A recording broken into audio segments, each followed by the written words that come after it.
Fala, torcida vascaína, você está no canal Os Vascaínos, eu sou Edu Canelas e vou te levar para pertinho das notícias do nosso gigantesco da colina nesta tarde de quinta-feira, pós-feriado, e temos que trabalhar, não dá para ficar de bobeira não. Por falar em trabalhar, o time do Gigante da Colina vem trabalhando forte com o professor Ramon Dias no CT Moacir Barbosa. O Vasco vem se preparando para o jogo contra o Cruzeiro. Vamos falar sobre isso, vamos falar sobre a questão polêmica de Luca Orediano e, obviamente, vamos falar muito do jogo do Vasco contra a equipe do Cruzeiro, jogo que vai acontecer em BH e já tem uma decisão tomada, não teremos torcida em Belo Horizonte. Amigo vascaíno, amiga vascaína, eu vou te fazer aquele pedido de sempre, você vai sentar o martelo no like, deixar o seu comentário, inscrever-se no canal caso não seja inscrito e, óbvio, vire membro, vem para o grupo de membros do canal Os Vascaínos para que a gente possa falar de Vasco lá no nosso grupo de WhatsApp. E iremos receber aí ainda essa semana um membro do nosso grupo para fazer a live conosco ao vivaço no nosso canal. Então agora é hora de partir para o Arrasta para Cima, começar o nosso vídeo e bora falar de Vasco. Então toca a vinheta.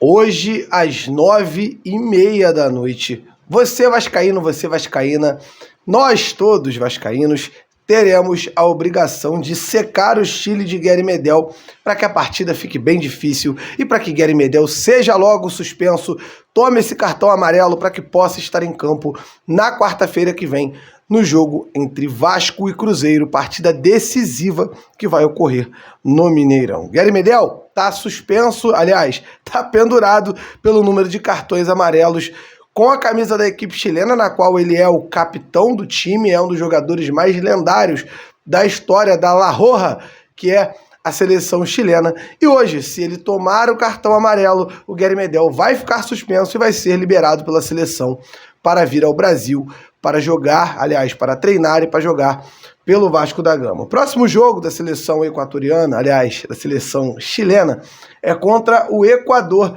no dia 21 de novembro, jogo que vai acontecer lá em Quito. O Guerry Medel teria que voltar em 24 horas a tempo do dia 22, o Vasco entrar em campo contra o Cruzeiro. Isso é completamente inviável. O Guerry Medel não vai poder fazer isso. Então, a única possibilidade de termos o homem em campo com a camisa do Vasco no jogo decisivo contra o Cruzeiro seria o Guerry Medel tomar o cartão hoje à noite. Então, vamos torcer, vamos acompanhar e, se Deus quiser, o Medel leva esse cartão e vem para o jogo, até porque é uma liderança técnica, é uma liderança muito importante para o Vasco da Gama, é um cara que vem jogando muito bem, merece ser muito respeitado e, claro, o Guerry Medel deve entender o tamanho da necessidade que é ele estar em campo nesse jogo contra o Cruzeiro, um jogo que pode definir tudo no Brasileirão. Se o Vasco vencer essa equipe do Cruzeiro lá, por qualquer placar, o Vasco abrirá aí provavelmente 6 pontos, caso o Cruzeiro perca para a equipe do Fortaleza no próximo sábado, às 6h30, partida atrasada. Se o Vasco vencer o Cruzeiro lá e o Cruzeiro perder para o Fortaleza agora no sábado, o Vasco vai estar abrindo aí 6 pontos para a zona de rebaixamento, praticamente liquidando a fatura aí diante da tabela dos adversários, liquidando as possibilidades aí de rebaixamento. Então o Gigante da Colina monitora a questão do Guerry Medel, que é um dos jogadores mais importantes do nosso elenco. E o Luca Orediano, hein? O homem resolveu parar de jogar pelo Vasco esse ano por conta da lesão que sofreu a fratura. E agora este garoto simplesmente irá engessar a mão, engessar o punho e vai ficar parado até o final do Campeonato Brasileiro. Isso irritou dentro do Vasco os dirigentes. Obviamente, o jogador tem que jogar. O camarada tem a possibilidade de fazer um outro tratamento que continue colocando-o à disposição de Ramon Dias e ele opta pela única forma de tratamento que o tirará do restante do campeonato. Isso irrita, ainda mais sendo ele o jogador que o Vasco investiu a maior quantia financeira desta temporada. O Luca Orediano, é bem verdade, rendeu pouco, ajudou pouco, e quando parecia que iria deslanchar, desabrochar depois do gol contra o Cuiabá, ele tem essa lesão e toma a decisão aí de fazer um tratamento um pouco mais longo, um tratamento um pouco mais invasivo, que vai fazer com que ele não possa estar em campo. Então, na minha humilde opinião, frouxidão por parte de Luca Orediano, que pensou só nele, não pensou no Vasco, e ao que parece, não é por nada não. Desde o dia que esse garoto chegou no Vasco, fica um cheiro de que ele nunca quis estar aqui. Essa é a situação que eu carrego na minha mente, que veio pela grana, veio porque a proposta era boa para o clube dele, mas ele não queria ter vindo para cá, e ele vem mostrando dia após dia muito pouca vontade de ajudar o Vasco. E o Edmundo comentou o assunto, o Edmundo respeitou inclusive a vontade do jogador, o ídolo animal. Lá no canal Mundo Ed, falou assim. O clube, enfim, não estou falando que ele faltou com respeito. E outros atletas preferem se consultar com seu médico particular e tomar as decisões. A gente tem que entender, respeitar, mas a gente ficou com um gostinho de quero mais depois do belíssimo gol que ele fez na Arena Pantanal, no jogo importante como contra o Cuiabá. Esse ano ele vai ficar sem jogar e ele tem que entender que ele só vai voltar a jogar no final de janeiro. São 3 meses fora, né? Porque tem as férias aí no meio. E depois a pré-temporada.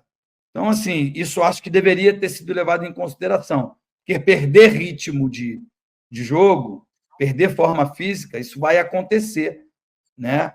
E acho que por isso é que o Vasco se lamenta. Mas faz parte, a gente tem que respeitar a decisão do profissional. E o Gigante da Colina já treinou pela manhã. O Vasco está treinando de manhã porque está muito calor no Rio de Janeiro, está praticamente impossível treinar na parte da tarde. E por isso, o nosso Gigante da Colina, fazendo toda a preparação, já tem alguns debates, e eu gosto de falar de debates internos a respeito de possíveis substitutos. Caso o Guilherme Medel não leve o cartão hoje e não esteja à disposição no jogo de quarta-feira que vem, o zagueiro Léo deve ganhar a vaga ao lado do Maicon, algo que para mim não é uma grande tragédia. Eu acho o Léo um bom zagueiro e vai ajudar. E a lateral direita, o Vasco não vai contar com o Paulo Henrique. Essa é a maior polêmica do dia.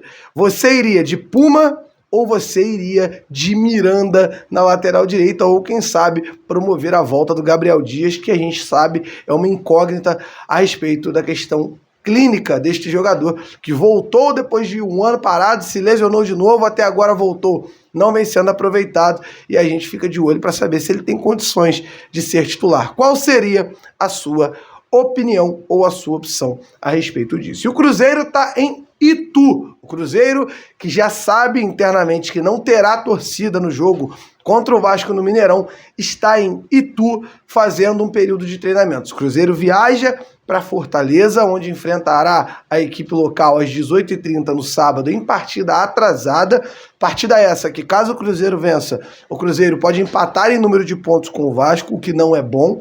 E o Cruzeiro, que na minha opinião está muito mal, muito pressionado, deve perder para o Fortaleza, que tem um time bem melhor que o dele, vai tendo aí um aumento do fogo na sua panela de pressão e vai aumentar ainda mais, perdendo para o Fortaleza e jogando contra o Vasco em BH com portões fechados. O bicho tende a pegar e a situação pode ficar boa para o Vasco, que vai pegar o adversário completamente pressionado. Galera, eu quero convidar vocês para a nossa live hoje às 8h30 da noite. Eu e Lineker estaremos fazendo aquela live, falando muito de Vasco, trazendo muita informação, e você é o nosso convidado. Por aqui me despeço, vamos voltar ao trabalho, tamo junto, aquele abraço e valeu!